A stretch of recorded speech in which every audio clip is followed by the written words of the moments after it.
সুতরাং এই বিপ্লবকে অন্যদিকে কেউ ডাইভার্ট করার চেষ্টা করবেন না। এই বিপ্লব ছিল শিরক এবং তাওহীদের মধ্যে পার্থক্য তৈরিকারী বিপ্লব। এই বিপ্লব ছিল হক এবং বাতিলের মধ্যকার পার্থক্য রচনাকারী বিপ্লব। এই বিপ্লব ছিল বাংলার মাটি থেকে হাজার বছরের জঞ্জাল পরিষ্কার করার বিপ্লব। এই বিপ্লব ছিল মীর নিসার আলী তিতুমীর রহমতুল্লাহ আলাইহির ঔরসের বিপ্লব। এই বিপ্লব ছিল হাজী শরীয়তুল্লাহর বিপ্লব। এই বিপ্লব ছিল কাসেম নানুতুবির বিপ্লব। এই বিপ্লব ছিল শাইখুল হিন্দের বিপ্লব। এই বিপ্লব ছিল হোসেন আহমদ মাদানির বিপ্লব। এই বিপ্লব ছিল শাব্বির আহমদ ওসমানের বিপ্লব। এই বিপ্লব ছিল জাফর আহমদ ওসমানের বিপ্লব। এই বিপ্লব ছিল শামসুল হক ফরিদপুরের বিপ্লব। এই বিপ্লব ছিল খতিব আজমের বিপ্লব। এই বিপ্লব ছিল মুফতি ফয়জুল্লাহর বিপ্লব। এই বিপ্লব মুফতি ফয়জুল্লাহ রহমতুল্লাহ আলাইহির বিপ্লব। এই বিপ্লব ছিল শাইখুল হাদিস আল্লামা আজিজুল হকের বিপ্লব। এই বিপ্লব ছিল মুফতি আমিনী রহমতুল্লাহ আলাইহির বিপ্লব। এই বিপ্লব ছিল আল্লামা শাহ আহমদ শফির বিপ্লব। এই বিপ্লব ছিল কায়েদে মিল্লাত আল্লামা জুনায়েদ বাবু নগরীর বিপ্লব। এই বিপ্লব ছিল ইসলামের বিপ্লব। এই বিপ্লব ছিল আগামী দিনে এই জমিনে পূর্ণাঙ্গ ইসলামী বিপ্লব তৈরি করার বিপ্লব।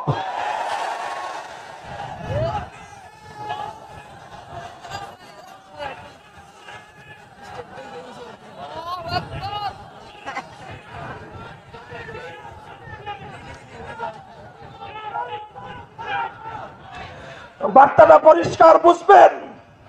এদেশের তরুণ প্রজন্মের নারী নক্ষত্র বুঝবার চেষ্টা করবেন। এদেশের আগামী প্রজন্মের মানসিকতা সেন্টিমেন্টকে বুঝবার চেষ্টা করবেন। তারা আল্লাহর দ্বীনের সঙ্গে কোন ধরনের ভাওতাবাজি বরদাস্ত করবে না। আমরা স্পষ্ট ভাষায় বলতে চাই, যেই মূর্তি সংস্কৃতি বাংলার মাটি থেকে উৎখাত হয়েছে, এই সংস্কৃতিকে না আর কেউ আমদানি করবার পায়ে তারা না করে। এটা ছিল ভাস্কর্যের নামে মূর্তি তৈরি করার বিরুদ্ধে এক গণবিপ্লব। এই মূর্তি শেখ মুজিবুর রহমান সাহেবের মূর্তি না অন্য কার মূর্তি, কোন ব্যক্তির বিষয় এটা ছিল না।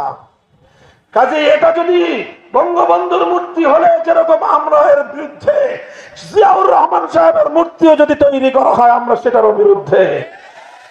মনে রাখবেন, আমাদের বিপ্লবের বার্তা পরিষ্কার। আবারও বলছি, অন্য ধর্মাবলম্বীদের ধর্মীয় স্বাধীনতা, ধর্মীয় অধিকারের বিরুদ্ধে আমাদের কোনো কথা নাই, বরং সব ধর্ম বর্ণ নির্বিশেষে মানুষের ইসলাম প্রদত্ত ধর্মীয় স্বাধীনতা এবং অধিকার রক্ষা করতে আমরা বদ্ধপরিকর। কিন্তু 90% মুসলমানদের সন্তানদেরকে পৌত্তলিকতাবাদে দীক্ষিত করবার বিরুদ্ধে আমাদের সংগ্রাম চলছে এবং চলবে। মুসলমানদের জাতীয় শিক্ষা ব্যবস্থায় হিন্দুত্ববাদকে অন্তর্ভুক্ত করার ষড়যন্ত্র আমরা যেমন মানি নাই, আগামী দিনে নাস্তিক্যবাদ প্রবিষ্ট করবার কোন ষড়যন্ত্র আমরা বরদাস্ত করব না। হিন্দুত্ববাদ যেমন মানি না, নাস্তিক্যবাদ যেমন আমরা সহ্য করি না, জাতিসংঘের পক্ষ থেকে আমার বাংলাদেশের স্বাধীন মাটির উপর চাপিয়ে দেওয়া মানবাধিকার কমিশনের অফিস তৈরির মাধ্যমে এদেশটাকে বেহায়াপনার দেশ, সমকামীদের নিরাপদ আখড়ায় পরিণত করবার যদি কেউ চেষ্টা করে, আল্লাহর কসম খেয়ে বলি, শাপলা চত্বরে কারবালা হবে, শাপলা চত্বরে কারবালা হবে।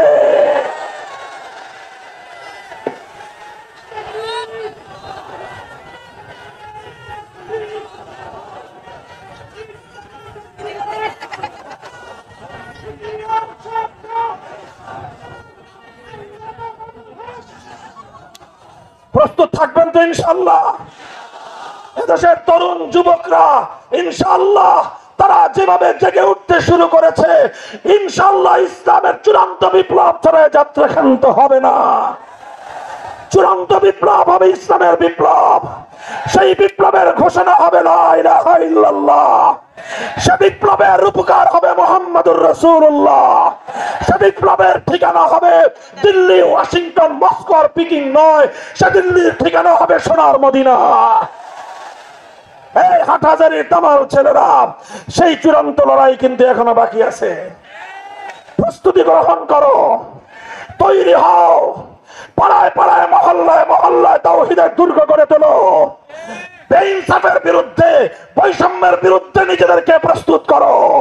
যারা দেশের বিরুদ্ধে, বাংলাদেশের মুসলিম জাতিসত্তাকে ধ্বংস করবার পায়তারা করবে, তাদের বিরুদ্ধে নিজের হাতকে মুষ্টিবদ্ধ করো, নিজেদের হাতিয়ারকে শানিত করো। যদি প্রয়োজন হয় আমরা প্রথমে চোখের অশ্রু দিব, তারপর যদি প্রয়োজন হয় আমরা শরীরের ঘাম ঝরাবো, এরপর যদি প্রয়োজন হয় রক্ত দিতে হবে আমরা রক্ত দেব ইনশাআল্লাহ, জীবন দিতে হলে জীবন দেব। আমাদের জীবন তো তখনই সফলতা লাভ করবে শহীদি খুনে হেসে উঠে যাবে জিন্দেগানি, শহীদি খুনে হেসে উঠবে যাবে জিন্দেগানি। আমরা 1000 বছর বিড়ালের মতো বাঁচতে চাই না, 1000 বছর শ্রীগালের মতো বাঁচতে চাই না। আল্লাহর দ্বীনের জন্য বাঁচবো, আল্লাহর দ্বীনের জন্য মরবো। ইন্না সালাতি ওয়া নুসুকি ওয়া মাহইয়ায়া ওয়া মামাতি লিল্লাহি রাব্বিল আলামিন। কথা বলেন ঠিক না বেঠিক? যতদিন বাঁচবো কার জন্য বাঁচবো? মরণের সময় জীবন কাকে দিতে চাই, কার জন্য দিতে চাই, কিভাবে দিতে চাই? শহীদি ঈদগাহে সম্মিলিত হয়ে জীবন দিতে চাই। মনে রেখো, যারা জীবন দিতে চায় তাদেরকে মারা যায় না, যারা মরতে চায় তাদেরকে মারা যায় না। কয়জন মারবা?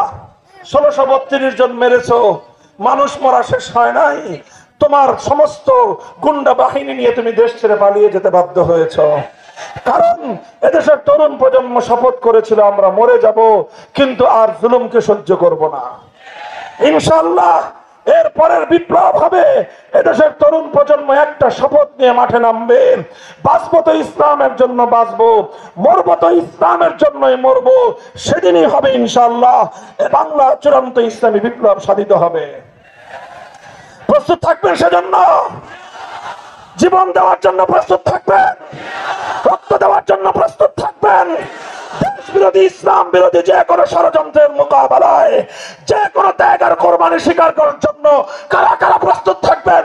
কারা প্রস্তুত? হে অত্যাচারী জালিমের দোসরেরা, শুনে রাখো, তোমরা যদি আমার কাঁধের উপর, গর্দনের উপর তরবারি রাখো, উন্মুক্ত তরবারি রেখে আমাকে যদি আল্লাহর দ্বীনের কোন হক কথা বলার ক্ষেত্রে তোমরা বাধা দাও, মনে রেখো আমি আল্লাহর নবীর কাছ থেকে যেই হক কথা শুনেছি, তোমরা আমার গর্দনের উপর তরবারি রাখা সত্ত্বেও যদি তোমরা সেই তরবারি আমার গর্দনে চালিয়ে দিয়ে আমার গর্দন উড়িয়ে দেওয়ার আগে সামান্যতম সময়টুকু যদি আমি পাই হক কথাটুকু উচ্চারণ করতে, তাহলে আমি জীবন দেওয়ার পূর্ব মুহূর্তেও তোমাদের জালিমের তরবারি আমার গর্দনে চলা সত্ত্বেও, আমার গর্দনকে দ্বিখণ্ডিত করা সত্ত্বেও মুহূর্ত মাত্র যেই সময়টুকু আমি পাবো সেই সময়টুকুতেই আমি হকের কথা বলে যাব। তোমরা আল্লাহর দ্বীনের গৌরব, আল্লাহর দ্বীনের মর্যাদা রক্ষা করার জন্য তুমি তোমার জানকে বাজি লাগাও, তোমার জীবনকে রক্ষা করা, তোমার জীবনের গৌরব রক্ষা করা আল্লাহর জিম্মাদারি। আমরা 5ই আগস্ট বাংলাদেশে দেখলাম এক নতুন বাংলাদেশ। 5ই আগস্ট বাংলাদেশ দেখলাম জুলুমের বিরুদ্ধে পুঞ্জীভূত ক্ষোভের অবিস্মরণীয় এক বহিঃপ্রকাশ। যারা 5ই আগস্ট বিপ্লবের, যারা 5ই আগস্টের গণ অভ্যুত্থানের মূল বৈশিষ্ট্য বুঝতে চান, তারা বুঝবেন এই কথা থেকেই।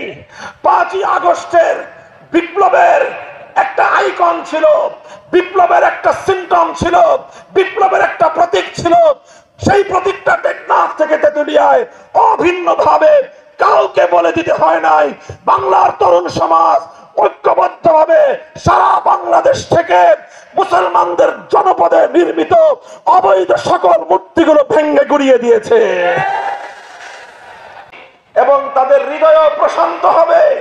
তারা মাটির নিচে চলে গিয়েছেন কিন্তু তাদের আদর্শ মরে যায় নাই, তাদের সংগ্রাম থেমে যায়নি, তাদের আহ্বান বন্ধ হয়ে যায়নি, তাদের লড়াই ক্ষান্ত হয়নি। যতদিন আল্লাহর জমিনে ইসলামের চূড়ান্ত বিপ্লব না হবে এই লড়াই চলতেই থাকবে, চলতেই থাকবে, চলতেই থাকবে ইনশাআল্লাহ।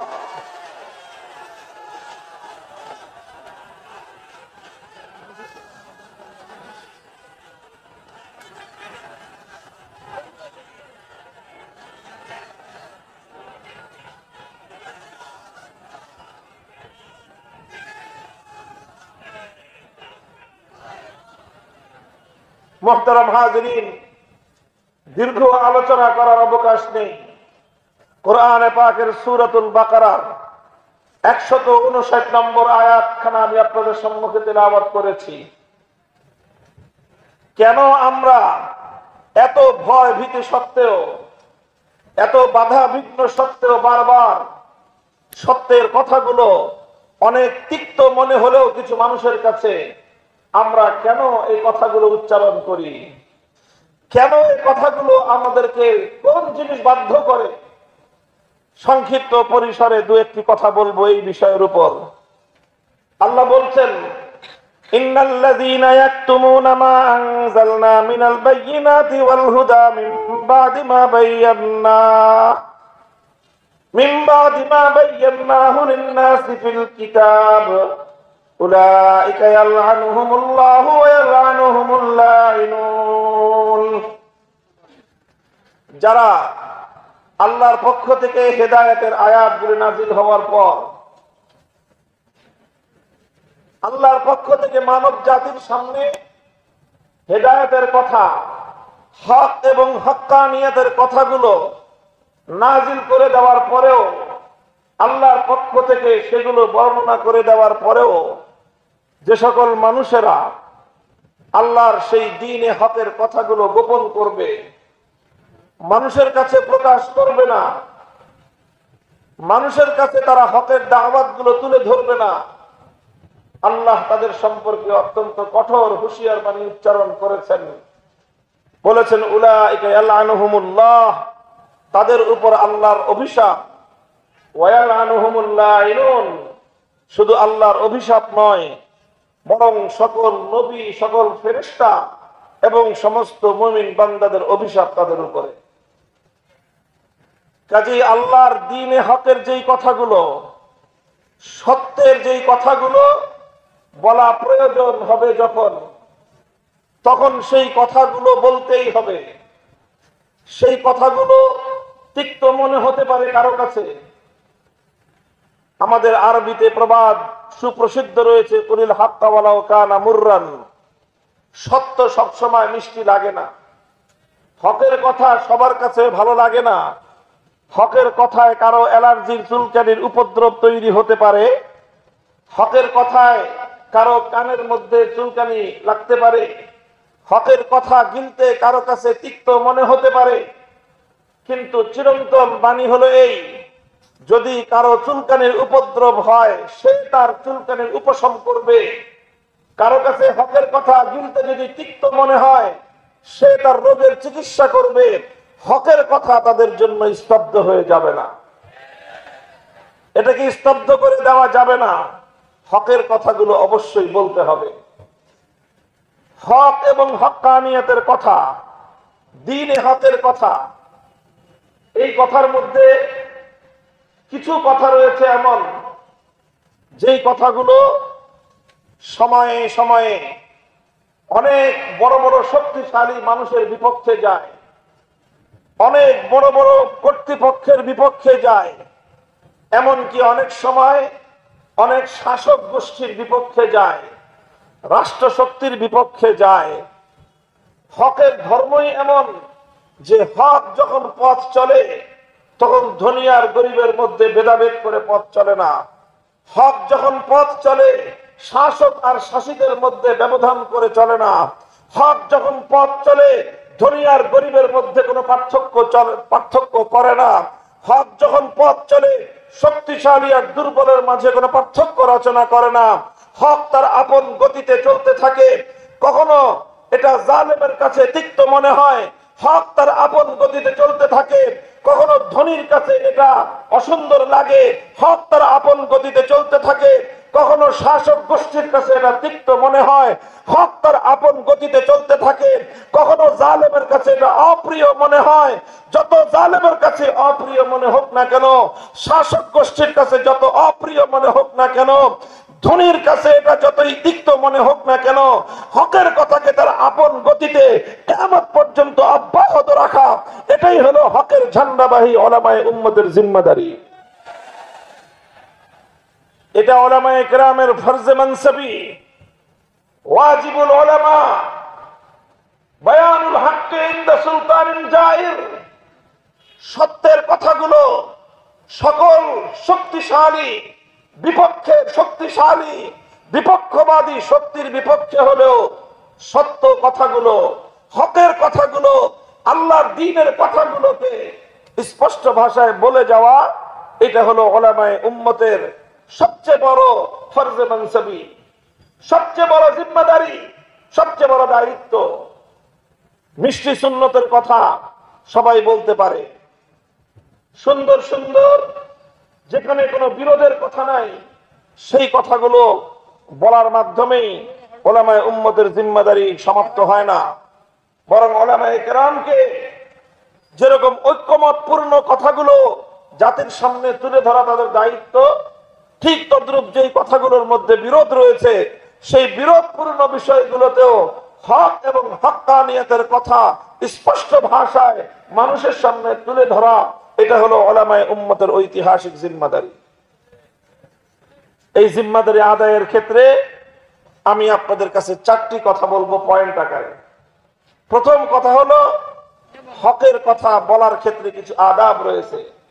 এই ক্ষেত্রে 2টি আদব অত্যন্ত গুরুত্বপূর্ণ লক্ষ্য রাখতে হবে। হকের কথা বলতে গেলে 2 ধরনের বিপদ আসতে পারে, বাধা আসতে পারে, সেই বাধা 2টির কথা মনে রাখতে হবে। 2টি আদব বলবো এবং 2টি বাধা বিপত্তির কথা বলবো, সংক্ষিপ্ত আলোচনা। হকের কথা বলতে গেলে প্রথমে যে আদব 2টি লক্ষ্য রাখতে হয় সেটা হলো উলামায়ে কেরাম, বিশেষ করে নবীন উলামায়ে কেরাম যারা আছেন লক্ষ্য করে শুনবেন। হকের কথা, দ্বীনের কথা বলতে গেলে সর্বপ্রথম লক্ষ্য রাখতে হবে যে দ্বীনের এই কথাটা বলার প্রয়োজন আছে কিনা।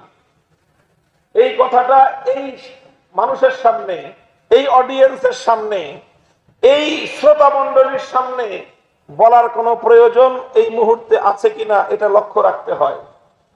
যদি মনে হয় যে হ্যাঁ এই কথাটা এই শ্রোতা মণ্ডলীর জন্য প্রয়োজন, তারা এই কথাটার মুখাতাব হওয়ার উপযুক্ত, তখন লক্ষ্য রাখতে হবে যে এই কথাটা বলার দায়িত্ব আমি ছাড়া অন্য আরো কেউ আমার চেয়ে সুন্দরভাবে আঞ্জাম দিচ্ছেন কিনা। যদি অন্য কেউ আমার চেয়ে আরো সুন্দরভাবে এই কথাটা মানুষকে পৌঁছে দিচ্ছেন, তাহলে সেই ক্ষেত্রে অযথা কোনো কথা বলার দায়িত্ব নিজে কাঁধে তুলে নেওয়াটা, এটা ওয়াজ এবং নসিহত করার যে উসুল রয়েছে ইসলামী শরীয়তে, সেই উসুলের খেলাফ। কাজে এই জন্য অনেক সময় তরুণ প্রজন্ম অনেক বড় বড় কথা আমরা বলে থাকি, অথচ সেই কথাগুলো বলার জন্য আমাদের মুরব্বীরা রয়েছেন, সেই কথাগুলো বলার জন্য আমাদের ওস্তাদরা রয়েছেন, সেই কথাগুলো বলার জন্য আমাদের দায়িত্বশীলরা রয়েছেন। আমরা সেই দায়িত্বশীলদের দায়িত্ব নিজেদের কাঁধে তুলে নেই এবং এর দ্বারা অনেক বিপত্তি তৈরি হয়। কারণ যে যেই কথা বলার দায়িত্বশীল, যিনি যেই কথা বলার মাসউল, তাকে আল্লাহ পাক সেই কথা বলার হিকমত দান করেন। সেই কথা বলে সেই কথার ওজন বহন করার মতো তার মধ্যে সক্ষমতা থাকে, তিনি সেই কথার ওজন বহন করতে পারেন, সেই কথার উসুল এবং সেই কথার নীতিমালা অনুসরণ করে সেই কথার ভার বহন করে তিনি সেই কথাটা বলতে পারেন।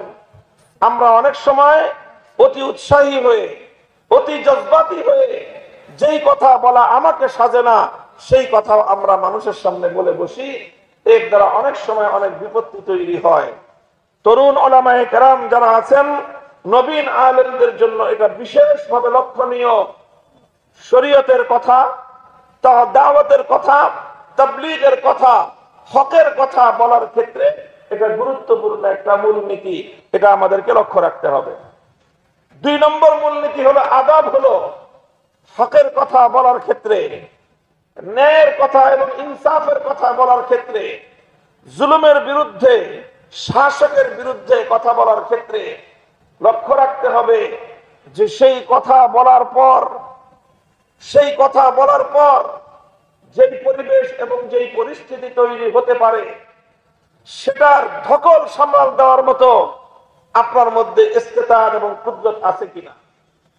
অনেক সময় আমরা অনেকে উৎসাহী হয়ে, জজবাতি হয়ে এমন অনেক কথা বলে বসি, এরপর যখন চাপ আসে তখন আমরা চাপের সামনে নতি স্বীকার করে বাতিলের সঙ্গে অন্ধকারে তখন আমরা আপোষের পথে চলে যাই। খুব খেয়াল রাখতে হবে, আপনি কেন সেই কথা বলতে গেলেন যেই কথার প্রেক্ষিতে চাপ আসার পরে আপনি হকের উপর অবিচল থাকতে পারবেন না। সেই কথাটা বলার আগে আপনাকে বিবেচনা করা উচিত ছিল, বোঝা উচিত ছিল যে এ কথা বললে বিপদ আসবে, এ কথা বললে চাপ আসবে, এ কথা বললে বাধা আসবে, এ কথা বললে জালিমের চক্ষুরাঙ্গানি আসবে, এ কথা বললে জালিম আমাকে শাসাবে, এ কথা বললে জালিমের হুঙ্কার শুনতে হবে, এ কথা বললে জালিমের আস্ফালন দেখতে হবে। তখন আমি জালিমের আস্ফালনের সামনে মাঠ ছেড়ে পালিয়ে যাব না, তখন আমি জালিমের আস্ফালনের সামনে মাথা নত করব না। হকের কথা বলেছি, হকের ঝান্ডা নিয়ে হয় আমি গাজী হয়ে বিজয় নিয়ে ঘরে ফিরবো, না হয় শাহাদাতের রক্ত দিয়ে কিয়ামত পর্যন্তের জন্য হকের কথাকে আমি স্থাপিত করে যাব। কাজেই এটা হলো দ্বিতীয় মূলনীতি। ইস্তেতাআত, কুদরত। ইস্তেতাআতের অর্থ এটা নয়, সামর্থ্যের অর্থ এটা নয় যে আমার উপর কোনো জুলুম আসবে না, তা নয়। সামর্থ্যের অর্থ হলো এই, হক কথা বলতে গেলে জুলুম আসবে, কিন্তু আপনি তখন জুলুমের ভয়ে হকের সম্মান রক্ষা না করে আপনি পালিয়ে যাবেন, তাহলে সেই হক কথা বলবার অধিকার আপনার নাই, সেই কথা বলাটার সমীচীন আপনার জন্য হবে না। এই জন্য হক কথা বলার এই দুটি আদব আমরা সব সময় লক্ষ্য রাখব। প্রথম আদব কি বললাম? লক্ষ্য রাখতে হবে যে এই কথাটা বলা যাদেরকে সাজায়, এই কথাটা বলা যাদেরকে মানায়, তারা এই কথাটা বলছেন কিনা। যাদের যেই কথা যেই পর্যায়ের দায়িত্বশীল থেকে আসা উচিত, সেই পর্যায়ের দায়িত্বশীল থেকে যদি আসতে থাকে, তাহলে অপেক্ষাকৃত নবীনরা অপেক্ষা করবে। তারা তখন সেই কথা নিজে বলার দায়িত্ব কাঁধে তুলে নেবে না, বরং বড়দের জন্য সেই কথাটা বলার সুযোগ করে দিবে। প্রথম আদব এটা।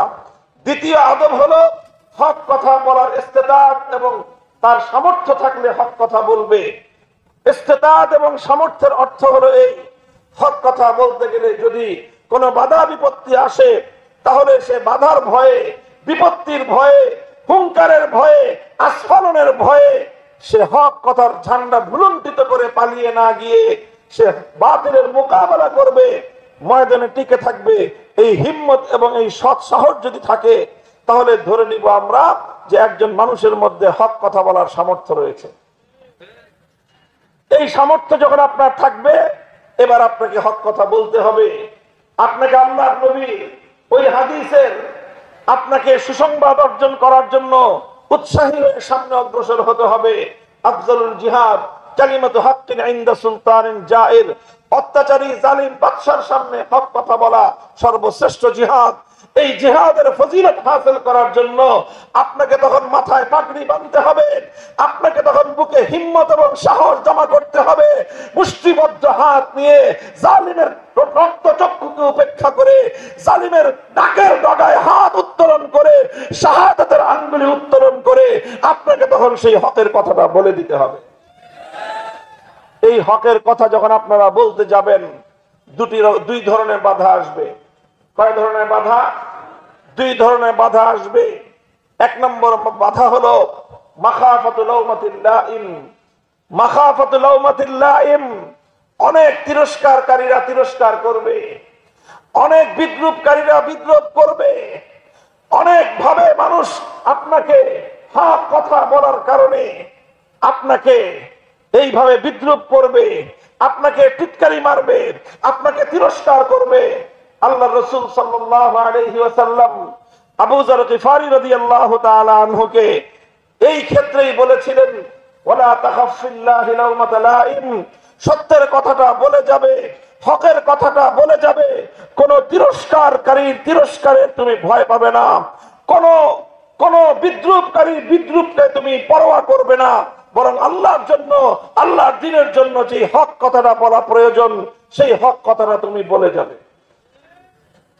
তিরস্কারের ভয় করা যাবে না, টিটকারির ভয় করা যাবে না, বিদ্রুপকারীর বিদ্রুপের তোয়াক্কা করা যাবে না। এটা হলো এই বাধাটা আসবে। এই বাধাটা যখন আপনি অতিক্রম করবেন, বিদ্রুপকারীর বিদ্রুপকে যখন আপনি অতিক্রম করবেন, তখন দ্বিতীয় বাধা আসবে।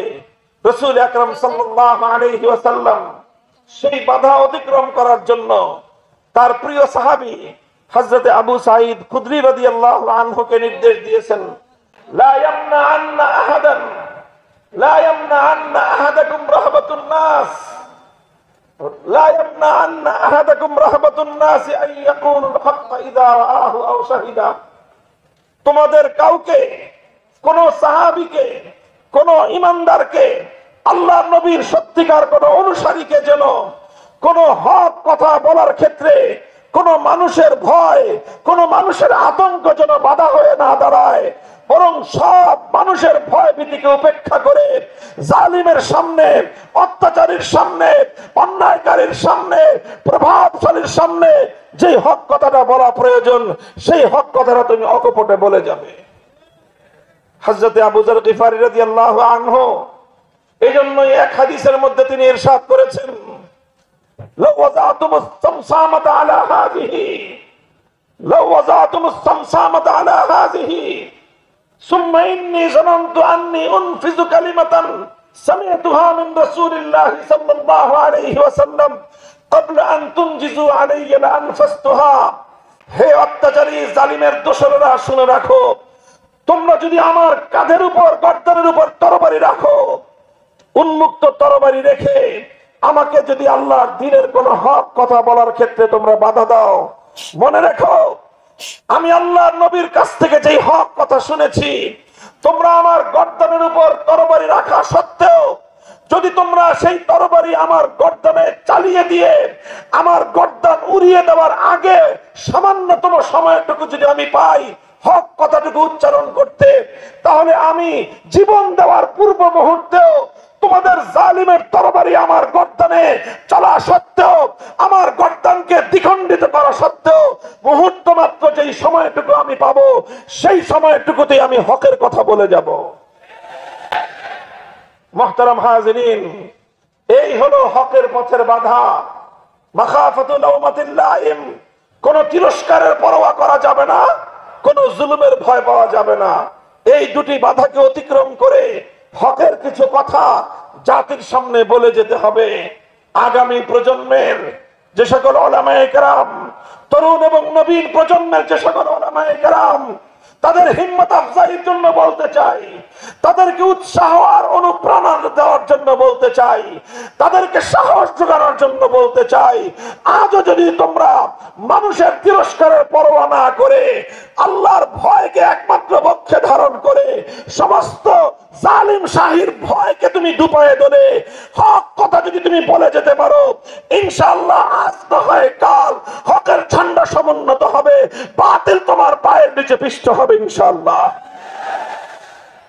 আমরা বলেছি, আমরা এই ফিতনার সময় দোর্দণ্ড প্রতাপশালী সময়ের লেডি ফেরাউন হযরত মুশতাকুন নবী সাহেব সবক মুখস্থ করে গেছেন না? লেডি ফেরাউন, নব্য ফেরাউন না বলে লেডি ফেরাউন বলতে বলছেন।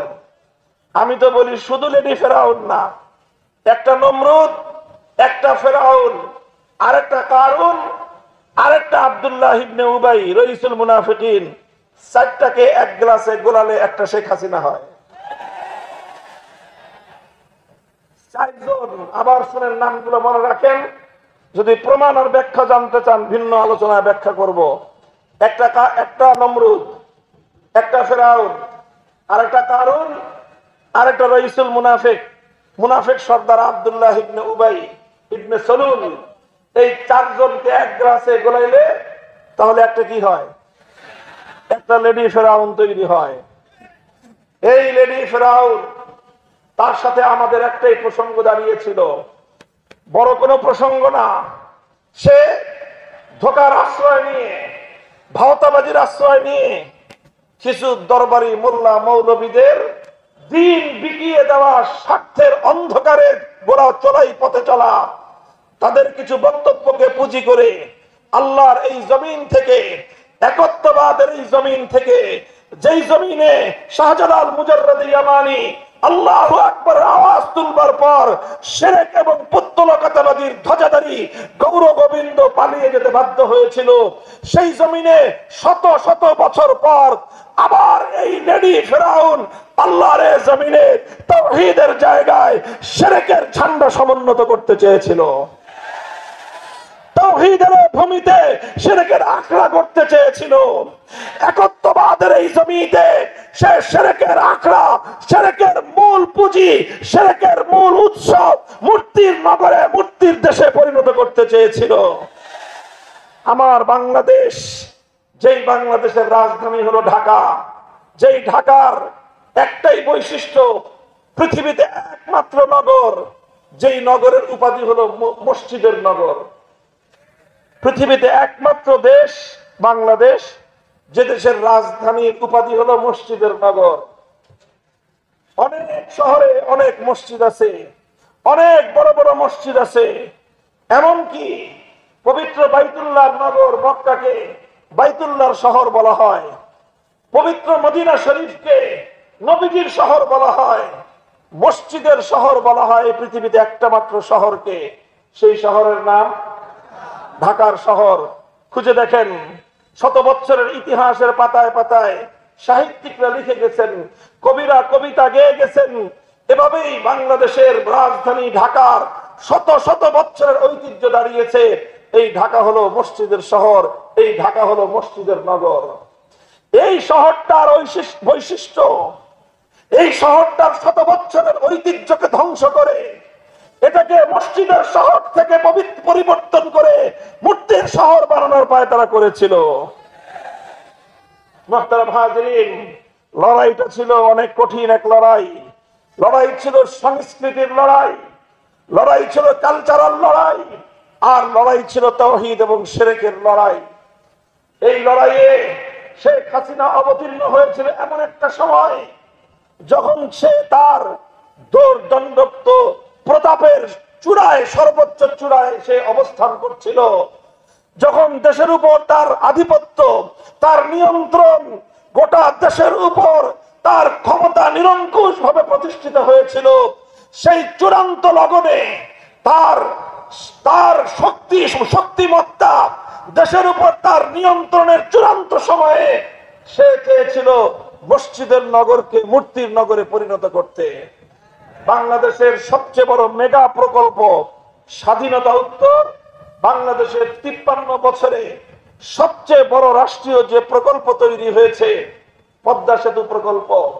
পদ্মা সেতুর দুই পারে মহাসড়ক, এক্সপ্রেসওয়ে সহ হাজার হাজার কোটি টাকা ব্যয়ে নির্মিত এই বিশাল প্রকল্প।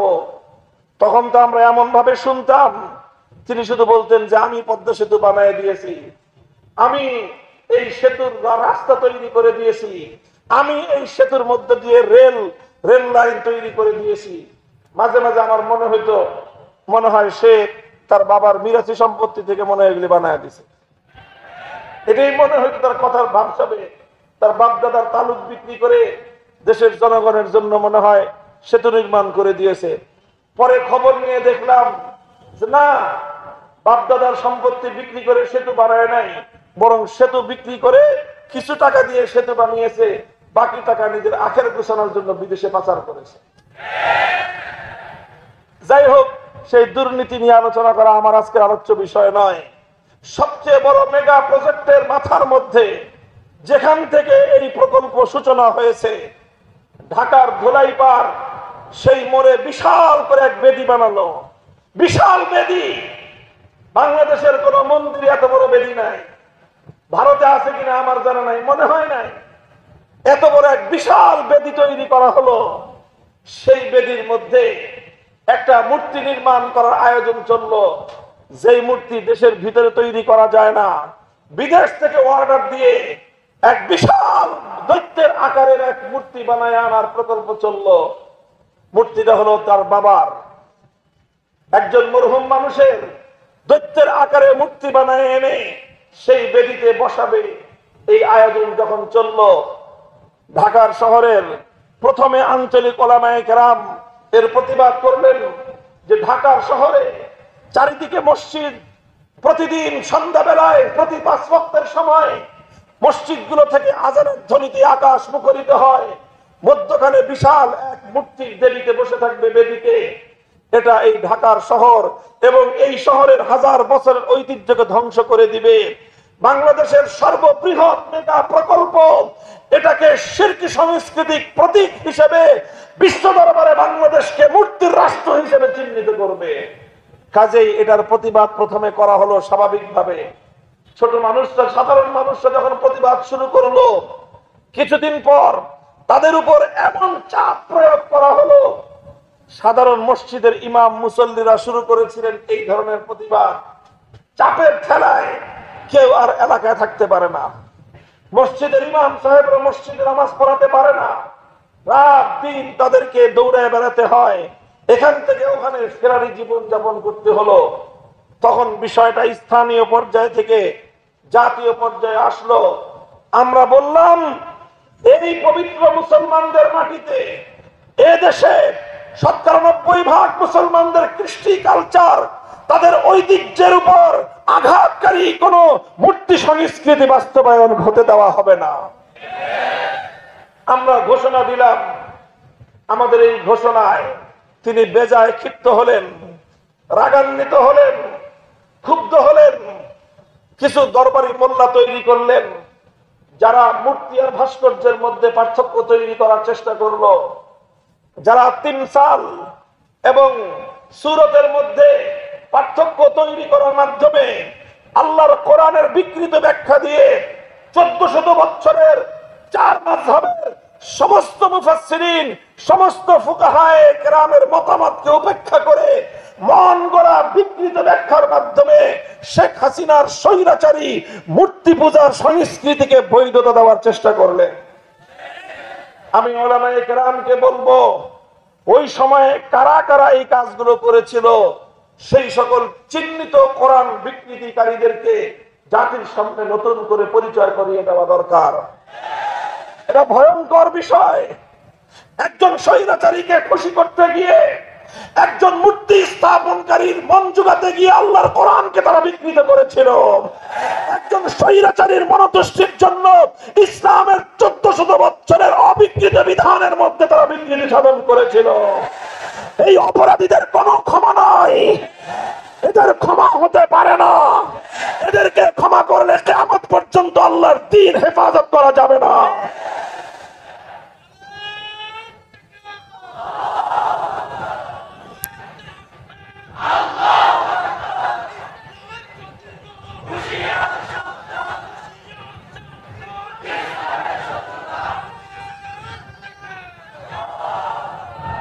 আমরা বললাম, মূর্তিটা বানায়েন না, অনেক আন্তরিকতাপূর্ণ ভাষা নিয়ে। আদ-দীন ওয়ান নাসিহা, দ্বীন অর্থ হলো কল্যাণকামিতা।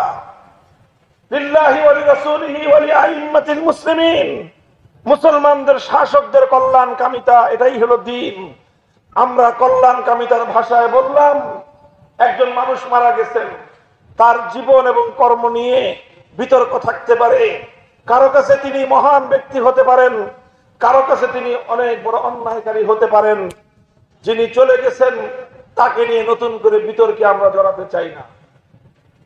সেই রকম একজন নিহত ব্যক্তিকে এইভাবে রাস্তার মোড়ে মোড়ে মূর্তি বানায়, প্রত্যেকটা জেলা শহরে শহরে তার মূর্তি বানায়, প্রত্যেকটা উপজেলা কমপ্লেক্সে তার মূর্তি বানিয়ে, প্রত্যেকটা রাষ্ট্রীয় স্থাপনার মধ্যে তার মূর্তি তৈরি করে, প্রতিটি সরকারি অফিস আদালতে তার মূর্তি তৈরি করে গোটা দেশটাকে একজন ব্যক্তির নামে মূর্তি পূজার দেশে পরিণত করবেন, এটা এদেশের 90% মুসলমান ভালো চোখে দেখে না।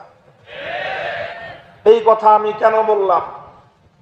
আমার বিরুদ্ধে প্রথমে কিছু দরবারি লোক লাগালো, যারা নানাভাবে আমার বিরুদ্ধে বিষোদ্গার করলো। আমরা যারা বললাম আমাদেরকে তারা নানাভাবে বিতর্কিত করার চেষ্টা করলো, আমরা আমাদের কথার উপর অটল এবং অবিচল থাকলাম। আল্লাহ পাকের শুকরিয়া আদায় করি, জীবনের ভয় ছিল, মৃত্যুর পরোয়ানা ছিল, জালিমের রক্তচক্ষু আমাদের সামনে ছিল, জালিম আমাদেরকে বড় ক্ষতি করতে পারে সে ভয় ভীতি আমাদের সামনে ছিল। আল্লাহুম্মা লাকাল হামদু ওয়া লাকাশ শুকর। আল্লাহর তৌফিকের জন্য আবার আল্লাহর দরবারে সাজদাতুশ শুকর আদায় করি। সেদিন আমরা হকের ঝান্ডা সমুন্নত রেখেছিলাম, সেদিন আমরা তাওহীদের ঝান্ডা নিয়ে আমরা মাথা উঁচু করে দাঁড়িয়েছিলাম, সেদিন আমরা জালিমের রক্তচক্ষুর সামনে মাথা নত করি নাই। আমরা এক মুহূর্তের জন্য মূর্তি সংস্কৃতি বাংলাদেশে প্রতিষ্ঠার এই ষড়যন্ত্রকে আমরা সমর্থন দেই নাই।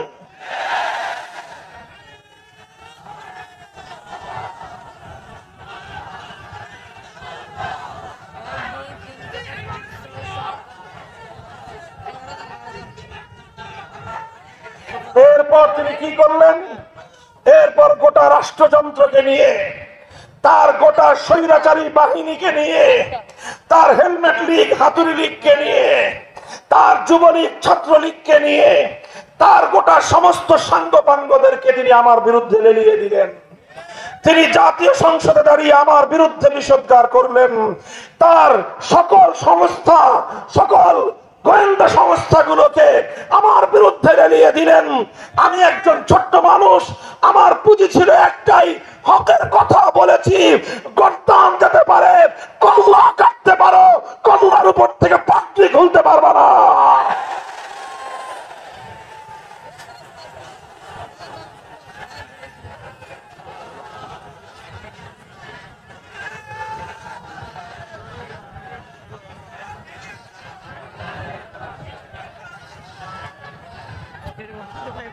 আলহামদুলিল্লাহ, হে তরুণ প্রজন্মের আলেম সমাজ, বাংলার তরুণ সমাজ, ছাত্র জনতা, ইতিহাস বলছি তোমাদেরকে অনুপ্রাণিত করবার জন্য।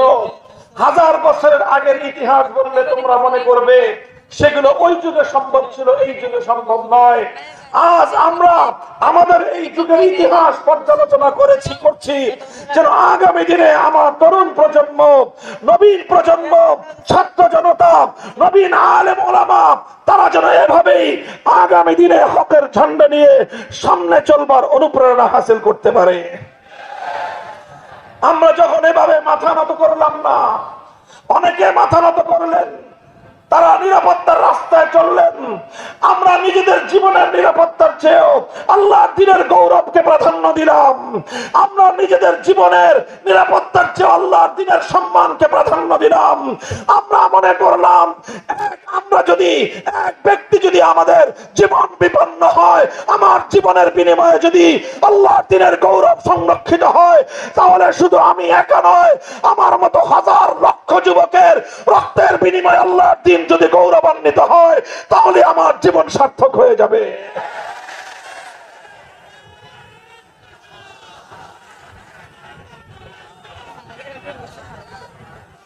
হে যুবক, মনে রাখো, এ জীবন চিরদিনের জন্য নয়। হে যুবক, মনে রাখো, তোমার এ যৌবন চিরদিন থাকবে না। হে তরুণ, তুমি মনে রাখো, তোমার এ জীবন অমর নয়। তোমার জন্য মৃত্যু নির্ধারিত, নির্ধারিত সময়ে তোমাকে মরতে হবে।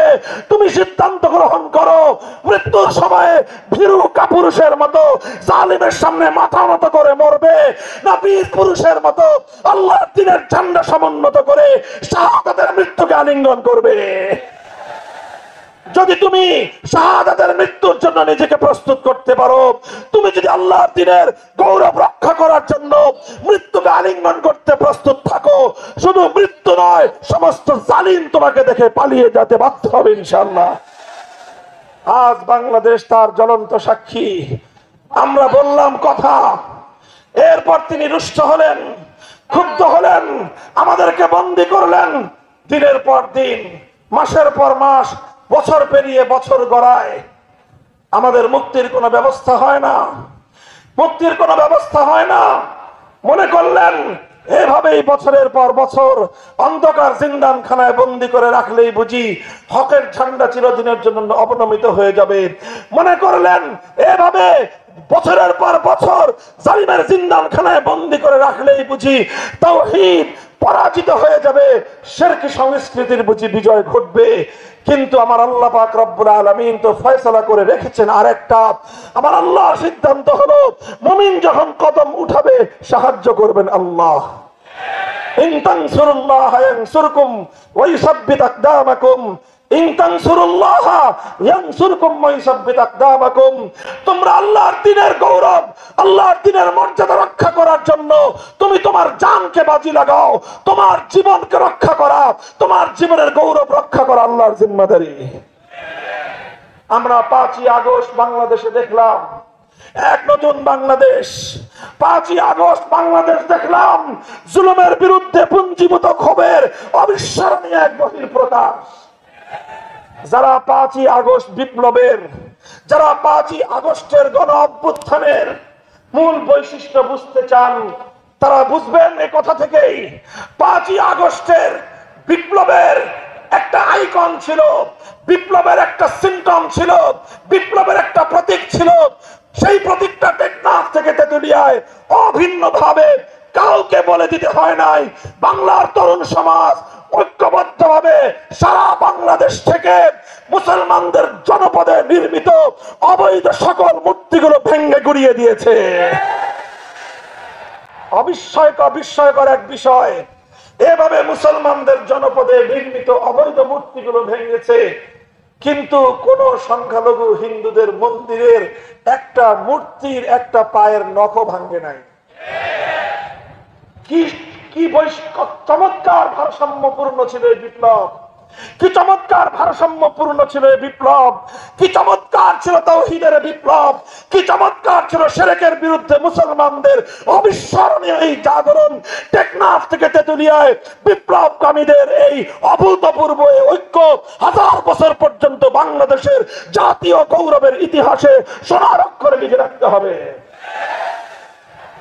মুহতারাম হাজিরিন, 5ই আগস্ট দুপুর বেলা আমি যখন জোহরের নামাজের তাহরিমে বাদ আল্লাহু আকবার বলবো, মসজিদে ইকামত চলতেছে, কদ কামাতিস সালাহ হয়ে গেছে, ওই সময় আমার মোবাইলে রিংটোন বেজে উঠলো। আর 2-3 সেকেন্ড কথা বলার সময় আছে। গুরুত্বপূর্ণ ফোন দেখে আমি রিসিভ করলাম। বললো তাড়াতাড়ি সেনা, আপনারা এই ক্যান্টনমেন্টে আসেন, সেনা প্রধান কথা বলবে, পরামর্শ করবে। আমি বললাম নামাজে দাঁড়াইতেছি, নামাজের পর, এর আগে সেনা প্রধান হোক আর যেই হোক, কথা কওয়ার টাইম নেই আমাদের। নামাজ পড়লাম, নামাজের পরে আবার ফোন আসলো, লম্বা ইতিহাস। বললো তাড়াতাড়ি আসেন, আপনাদের সাথে পরামর্শ ক্রমে দেশের এই অচল অবস্থা নিরসনে মাননীয় সেনা প্রধান তিনি ব্যবস্থা গ্রহণ করবেন। গেলাম ঢাকা সেনানিবাসের সেনা সদরে, সেনা কর্মকর্তার যে অফিস, সেনা প্রধানের যে অফিস, সেখানে গেলাম। সেখান থেকে কাজ সারতে সারতে আসরের নামাজ হয়ে গেছে। তিনি সেনা প্রধান জাতির উদ্দেশ্যে ভাষণ দিলেন।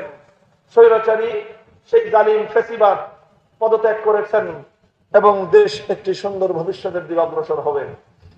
আমরা রওনা করলাম সেনা সদরের অফিস থেকে বঙ্গভবনের উদ্দেশ্যে। ঢাকার সেনানিবাস থেকে মাত্র বের হয়েছি। এই জাহাঙ্গীর গেট বলে, জাহাঙ্গীর গেট থেকে বিজয় সরণি, মধ্যখানে প্রধানমন্ত্রীর কার্যালয়। খুব বেশি হলে আধা কিলোমিটার বা 1 কিলোমিটার হবে। এই 1 কিলোমিটার পথ চলতে চলতে যখন আমরা এই বিজয় সরণিতে এসে পৌঁছলাম, সেই বিজয় সরণিতে সেনাবাহিনীর তত্ত্বাবধানে বিশাল এক মূর্তি তৈরি করা ছিল। বিশাল মূর্তি, মাথা উঁচু করে তাকাইতে গেলে টুপি করে যাওয়ার অবস্থা। এত উঁচা মূর্তি, এত বড় দেবতা, হুবলের চেয়েও বড়।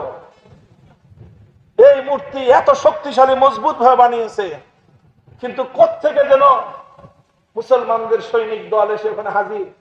হাতুড়ি, বাটাল, শাবল যা যা আছে সব এনে এই মূর্তির ঠ্যাং, কেউ ঠ্যাং ভাঙা শুরু করছে, কেউ ঘাড়ের মধ্যে বাড়ি দেওয়া শুরু করেছে।